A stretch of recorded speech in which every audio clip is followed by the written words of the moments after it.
Thank you for joining me for this month's podcast. This is Melissa Cole, curator of the Oshawa Community Museum.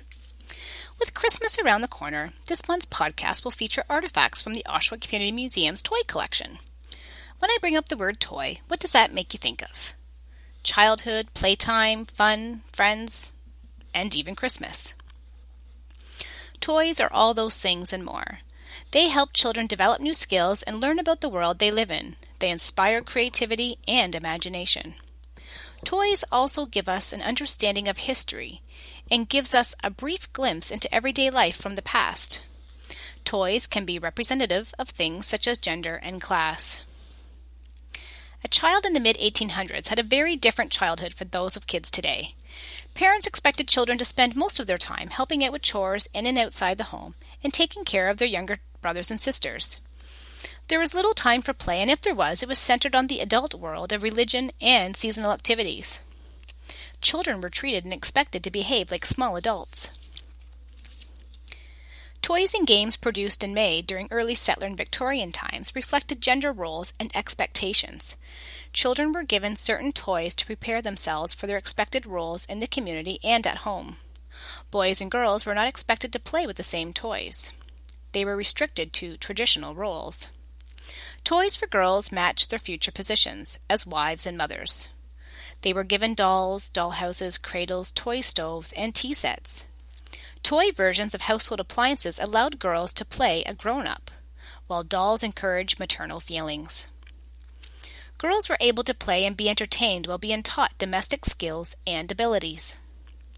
Boys' toys reflected science, engineering, war, and the outdoors. Early settlers would make their own toys such as miniature sleds and wheelbarrows from wood. This served a double purpose in encouraging practical skills like woodworking, while at the same time creating room for creativity and entertainment. Construction and toolkits were designed to encourage an interest in engineering. Military toys, such as forts and lead soldiers, were very popular in the 19th century. Toys that were intended for both boys and girls would include things such as rocking horses, religious toys such as carved wooden Noah's Arks. Children also participated in parlor games and seasonal activities such as skating and horse carriage rides. Now let's take a look at some of the popular toys from this time period that are featured in the Oshawa Community Museum's toy collection. During Victorian times, people became fascinated with toys that made pictures move. One of the earliest and simplest of these was the Trope. This toy is a disc with a picture on either side that is attached to two pieces of string. When you spin the disc quickly, the two pictures appear to combine into one. Another popular visual toy was a stereoscope. A stereograph is simply a simultaneous double image of the same subject that, when it's viewed through a stereoscope, appears to be one three-dimensional image. Stereography was of great importance in the mass production and distribution of images in the 19th century.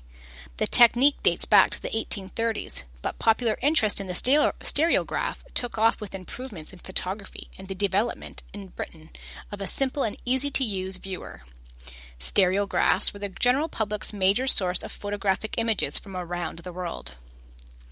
Tiddlywinks. This game started in 1889 as an adult craze but fell into disrepute as a simple-minded children's game. The Parker brothers bought the rights to the game in 1938. With more difficult rules of play, it became popular again with adults in the 1950s. Meccano. In 1901, Frank Hornby, a clerk from Liverpool, England, invented and patented a new toy called Mechanics Made Easy, which is based on the principles of mechanical engineering. It was an educational toy teaching basic mechanical principles like levers and gearing. Meccano is still produced today in France and China and is making a comeback. I believe it's one of the top 20 toys for this year for kids. Marbles. Glass marbles were invented in 1848 in Germany. They entered mass production in North America in the early 20th century, when World War I cut off their importation from Europe. American industry began producing a mechanized method of glass marble production, which became the most common system in the world. Glass marbles became the most popular variety and have remained so to this day. Crayola brand crayons were the first children's crayons ever made. They were invented by Edwin Binney and C. Harold Smith. The brand's first box of 8 Crayola crayons made its debut in 1903. The crayons sold for a nickel, and the colors were black, brown, blue, red, purple, orange, yellow, and green. The word Crayola was created from the French words for chalk, cray, and oily, oleaginous. Paper dolls. Paper dolls first appeared in Paris in the 18th century. They were not popular in pioneer North America as paper was a prized resource.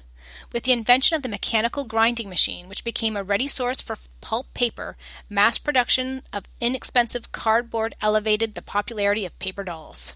They soon became used as fashion advertisements by clothing companies and could also depict real-life celebrities. Cast iron toys. Cast iron was a common material from the 1870s to World War II for toy production.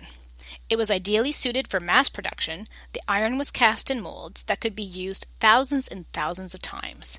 Typically, the early cast iron toys were decorated by dipping the pieces in a basic paint color and then adding hand-painted details. Jacob's Ladder. This toy was very popular in the late 1800s. The tumbling blocks of a Jacob's Ladder provided hours of magical entertainment. The name comes from a story in the Bible about a man named Jacob who had a dream about angels moving up and down a ladder between heaven and earth. Card games. In the 1800s and early 1900s, children's card games were designed to be educational. Card games helped children learn about math, geography, and science.